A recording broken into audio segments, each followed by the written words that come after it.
Where are we exactly, to be honest? You are right now at the Eco Living Oasis at Kent. This is the name we gave this experimental vacation community, gated vacation community, but it's a big, expensive experiment showing how else you can build eco-friendly houses, especially in Sierra Leone, in a place where everybody else is building using the conventional method, which is saltwater sand, cement, concrete, granite, iron rods. We want to change that, and that's why we build this experimental estate. First of all, before I even ask you any further question, I just want to say it's an amazing, amazing structure. There's lots and lots of structures within this complex. So just to give the viewers and the listeners an insight into how this came about, first question I'm going to ask is, in terms of the size of the land, what we're looking at? We're looking at 1.3 acres of land. So in Sierra Leone terms, that's 13 town lot that we are looking at here, with the exception of this front, which is technically the street. So looking at this fence, from this fence all the way going down, everything in the front is technically the street. So if at any point in time they need to extend this street, it could extend and take all this out, but the houses inside will still not be affected because we left enough land in the front for the street. So it's 13 town lots in total. So again, you have an amazing, amazing experience when it comes to tech, and your background is probably one of the best that I've seen in terms of our communities, people from Sierra Leone, and probably in West Africa as well. Now, I'm going to use a technical term here, future-proof. So is it right for me to say, just like you future-proof for a system in terms of you building system architecture, in terms of you building software application, so is it right for me to say that you actually future-proof your front as part of your complex to ensure that there's no encroachment? Exactly. It's future-proof to ensure that there is no encroachment because we haven't put any permanent structures in the front. We put temporary structures for two reasons. One, we don't want anybody else coming to take the land in front of us and block us if it's not for road. And we're also prepared that if it's road, the road will still be available without destroying the entire permanent structures that we have. And the compound will still remain as it is with the exception of this front piece of it. So it's future-proof. And because our bricks are also interlocking, so most of the bricks you see in this front are also not going to be lost, right? We're going to be able to reclaim all of them. About 90% of them we will dismantle and reuse. So it's not just concrete as usual when you have to destroy everything and start from scratch. So we can reuse pretty much 90% of all the materials we have front here. That's also the reason why we use the granite stones, right? We can gather all of this and reuse it again. The garden, we can take off all the flowers and use it again. The bricks, we can dismantle and use. The metal post, we can remove and reuse everything all over again. Okay. Now, going back to your first part introduction, when you said this is the Eco Living Oasis at the Kent. Now, if someone is to try to understand, when we talked about eco, I know you just explained it in detail. When you talked about how you can repurpose everything that you've laid down in terms of the materials, you can take them back off in terms of the interlocking block. I know you mentioned all of that, but why is that important for our community, for people in Syria and people in West Africa? It is important because one, it has to do with global warming. Two, it has to do with sustainability. As a person, personally, I don't like to waste anything. I like to be able to reuse things, right? So when we thought about building, one of the first things we researched was what can we use? What construction method can we use that will avoid wastage? What construction method can we use that will ensure we leave the lowest carbon footprint on Earth, right? I was a Boy Scout, so I've been learning about these things way back from the scouting days, right? And as a result of that, we figured out that the soil, the earth, is one material that we can reuse and reuse multiple times. We figured that steel is another material we can reuse as multiple times. Wood, we also figured it's material that we can reuse multiple times. And most important, the bricks themselves, because they are interlocking, we know we can reuse them. So when we combine the bricks, we combine steel, we combine wood, and then we build with the interlocking system. It means we can reuse pretty much 80 to 90% of everything that we have now. Why is it called Eco Living Oasis? It's because this place had no trees when we bought land. We've planted over 500 trees in this place. So in the next 5 to 10 years, this will look like a small rainforest, right? And when it becomes that small rainforest, because we are using eco materials, all of our foundations are using stone, natural stone. When all these natural materials blend together, we also have vegetable gardens here for the food. When everything comes together in the next 5 to 10 years, when you come in, it will look like a true oasis because it was just like a desert when we took it over. But we are flipping it from a desert into a small rainforest with trees planted everywhere. So we have enough shade, with the houses protected by the trees, with plants planted all over that we can eat, and not only for the shade. And of course, the bricks are cool because they are eco-friendly. Excellent. Thank you for that. Just tell us, I know this is a conversation we're going to have because this is a tech podcast, meaning we're talking about people, not politics, and take it or leave it. Now, you are an example of all of that. And the reason why I'm saying that, because you are focused on people, you work with a lot of people, you have in your complex alone, I'm going to allow you to do all that introduction and talk about it. The people you have that work for you, the people that work for this project, they all literally live in this. Right. Yes. So you bring them on board, you work with partners, you have partnership with other people, not only for this project, but in tech in general. I know there's a lot we can get onto now. Before I move on, I just want to ask you, in a nutshell, right, in terms of your tech background, right, how did you get, because this is a massive transition, because knowing you, as many years I've known you, you took on this project wholeheartedly. There's a lot of things you have to do, a lot of training you have to undergo just to understand the entire building process with the, how do we call these blocks again for the trees? Hydroform blocks, because this is not our non-conventional cement and sand heavy usage of which we all do in Freetown, Sierra Leone, in the West as well. Now, so I'm going to let you just tell us a little bit more about how did you get here? It's a long story. So first, how did I get in tech? Growing up, I wanted to be a civil engineer, specifically architecture. I had family members who were doing civil engineering. I used to be part of the team that was doing our construction work in the village and in the town when I was growing up. So I loved construction from those days. And by the time I got to junior high school, or let's say Form 2, Form 3, Sierra Leone times, I had a family member who was an architect. I had the opportunity to see blueprints that he was creating. I had the opportunity to go on site with him to see those blueprints implemented, and that got me more interested. So when I was in senior high school, finally, I decided I wanted to become an architect. Unfortunately for me, the war came. We crossed over to Guinea. I jumped a few classes, and I ended up taking the Liberian WAS, and I passed. So as a result, I graduated high school earlier than I was supposed to.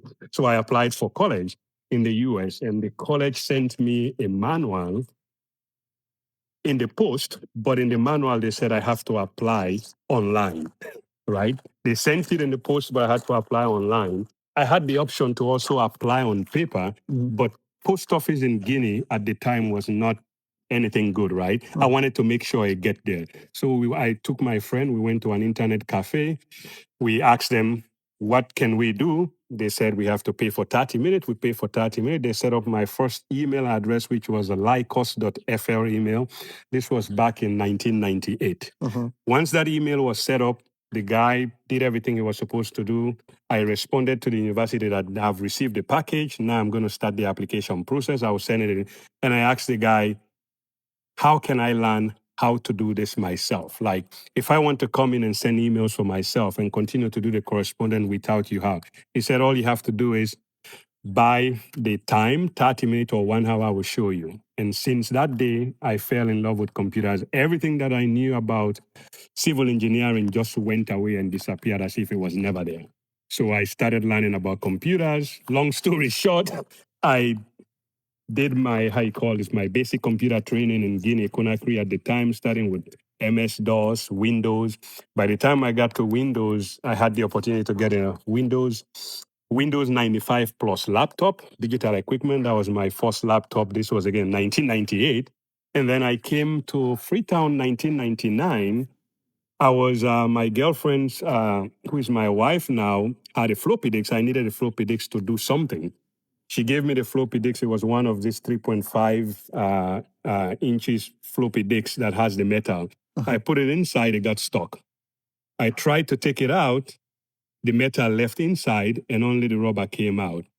I took a screwdriver and tried to open it and break the computer even further. I opened all the entire computer. At this point, I knew nothing about hardware. I opened it up, break it up, took it to repair, and the guy charged the money that the shop charged was higher than the cost of the computer itself. As a result, 2 months later, I enrolled in the computer hardware school. It was one of the first schools in Sierra Leone here. They called this Washington Computer Academy. At the time, I believe Computech was doing the software, AITH was doing something around telecommunications.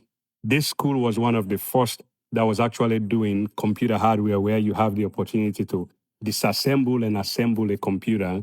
It was the first place I saw a brand new Dell computer, watch movies on computer. With that training, I was able to do computer hardware break fix, repair the full thing. And then I had the opportunity to also do more software training like Microsoft Access, Excel. So I started my basic programming with Microsoft Access databases and then did some scripting in Excel at the time. Furthermore, web applications, I did more in Publisher, Microsoft Publisher at the time. That got me more into web application development. From that point, there was no reverse. That's all I've been doing. I started my business here in 2001. I started my own shop in Sierra Leone here at home. All I was doing at the time was desktop publishing. I had a computer with a printer, everything full set. So I was doing desktop publishing for my community. Like if they have event, birthdays or shows, the tickets I'll print.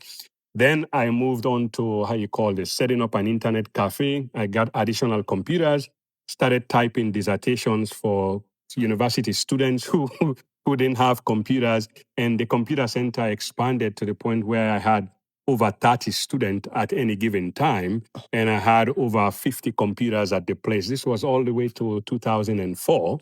It was actually my first official office. We leased the place for about 5 years. 2004, I had the opportunity to go to US via the DV program. As soon as I arrived, I think around September, November, I started college. And I said, I want to continue with computers. So I just continued directly with computers. I did I did industrial electronics and computer networking. It was a double major, associate degree.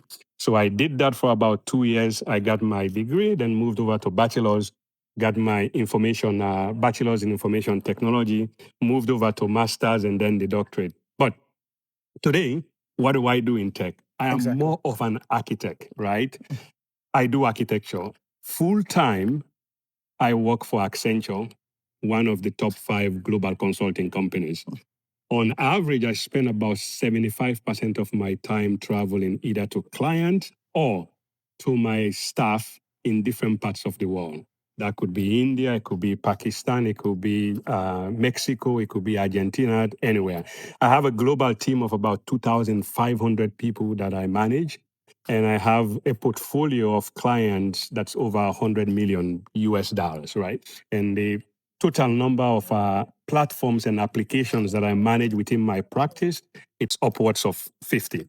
And all of this is within the emerging space and mostly on technologies that companies like Accenture typically don't pay too much attention to. So which means as an architect, I don't only have to go into the client to figure out what the client wants and why they want it, and then create the blueprint. I also have to be there to guide the client to make sure they get to their goal. I have to be there to guide my team, build that team, coach, mentor, train, get the team up to speed, and then execute the project all the way to the end. After the project got to the end, we move it over to operations and maintenance. I have to also be there to provide oversight at the maintenance and operation stage. So at any given point in time, I'm running at least 5 or 10 projects at the same time at different stages in the life cycle. Some of them are already in operation. Some of them are just at the beginning. Some of them are at the sales cycle. So I'm used to, how you call this, bringing people together, collaborating with people from all the different aspects. And interestingly, when we did my side work, which was the tourism in 2019, I had a tourism company with some other partners. We came with about 60 African Americans who traced their DNA to Sierra Leone. Amazing. These are friends and family now, to some extent. In fact, two of them are investors with me in this business. We came, we traveled throughout the country, and I have a friend, Samuel, who is also a partner here. He's a childhood friend. I took him along during that trip in 2019. So we are going around to just scout the area, like, let's see where we're going to go, what it looks like. While we were traveling, it was the first time after the war I had the opportunity to see all 4 regions of Sierra Leone. So I went all the way to where I came from, which is Koindu, Kailahu. We went in Kabbalah. It was my first time. We went to Makeni. We went to Magruka. We went to Bu, Kenema, Senehungulau. And as we were traveling, one thing that stood out was the infrastructure. It looked similar, right? And then I started looking at the older houses that have been burnt down, right? Some of them are still standing burnt down, but there was something unique about them. The bricks that were used for some of those older houses were a lot more stronger and better than the bricks that are being used now, because some of these houses, even though they've been burnt, right, they were still standing and the bricks were still very clean and authentic. So I asked my friend, we talked, and he said, okay, this was how they did it, this was how they did it, and all that. What triggered the construction was really when we got to Jalloh. We stopped for food, and then we had 3 students actually came in and asked us if we can bring them to Freetown. So we took them in the car. And based on conversation, we started asking them, where do they have fun when they are at Jalloh? And they told us, well, there's a new restaurant on campus that is built by some Indians. That's where we actually go. I said, what? Indians have come all the way to Jalloh and they are building restaurants that you prefer to go to instead of your canteen. That was really the trigger for me. It was the trigger, like, what, why, right? Okay, yes, Indians, but if they can build a restaurant, forget about the Indians. If somebody can build a restaurant there, then what about housing? So I asked them the question, how does the hostels look like? They said it's terrible. And they also told me that the same Indians built some hostels around the area again, that most students prefer to rent those hostels instead of the actual hostels at the university. So I saw a business opportunity right there. I'm like, we came on this trip, we're going to come with people on the trip, right? But what if we start a business where we are building student hostels? This is me asking my friend in the car, who is the engineer, civil engineer himself. He said, it doesn't look like that would be a wrong thing. So we made few calls in the car right there, and we actually got someone who said they have land near Jalloh, right? And we said, reserve 2 acres of land for us near Jalloh, just around the drone corridor. At the time, they had just launched this drone corridor. So we put that on hold. The trip, the team came, we went all over the country. Another thing that happened during that trip was that we went to hotels in Lunge, we went to a hotel in Makeni, we went to a hotel in Kabbalah, in Bo, and in Freetown. We had bad experiences across the board. If the water comes out of the tap, it's dirty. If we want hot water, sometimes the hot water will not come. The bathrooms will not be as clean as we want. The construction, as you start moving around, you will see flaws in the construction and all of those things. And due to the fact that we wanted to bring more people every year, and we've seen this experience of the student, so we said, if we're going to bring more people every year and we want to build student hostels, then we might as well just go into the construction business, because we don't want someone else to be doing that construction for us the same way they are doing it today. If we get into the construction business, we can start that business by building first our own places where we will lodge our clients, the tourists that will come. And if they even want to buy, they can buy. When we make enough money there, we go back to the hostels, because the hostels don't make as much money as quickly as possible. You can subsidize. We can subsidize. That's how the whole idea of the business was born right there in the car during that trip. And we acquired this land actually at the last day of the trip is when we actually acquired this land. We ended the trip in Lunge From Lunge, we went through Maishaka. We called some friend who told us there is land here. We came. We made the arrangement to pay the deposit.